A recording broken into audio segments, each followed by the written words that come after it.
Y'all know the drill. Blake Jennings, bass baritone, hire me, share this video, here's some stick figures. This week's opera is the one and only Magic Flute by Mozart. So the time is, in Magic Land? Quick warning before I start all this, if there's one thing the Magic Flute lacks, it's details. Like, I'm not joking, this plot has more holes than the Swissiest of Swiss cheese, so I decided to make this counter.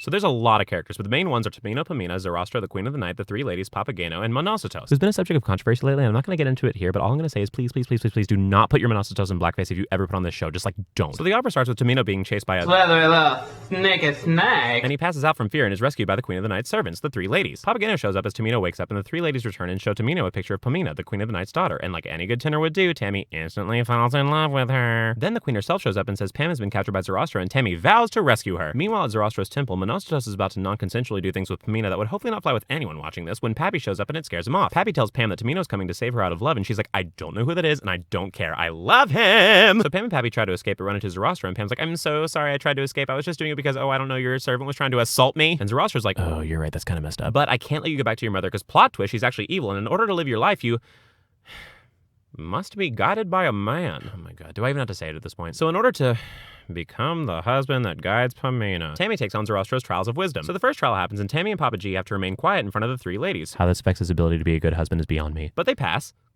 Kinda. Papageno speaks, but I guess it doesn't matter. Meanwhile, the Queen finds Pam, who's like, I just met a boy, and even though Zoroastro kidnapped me and imprisoned me, I just, like, know he's a good guy, because Mozart told me to think that. And the Queen's like, okay, no, you have to go stab Zoroastro. And Pamina's like, but okay, fine. Oh, also during all this, Papageno meets Papagena and they fall in love, but she gets taken away, and really that's all you gotta know. So during the trial, Tammy runs into Pam, and Tammy still can't speak, so Pam takes it very personally and decides to kill herself. But she gets stopped by the Three Spirits, who have like 4 lines in the whole show, so I'm not gonna get into them, but just know that they're like kind of important.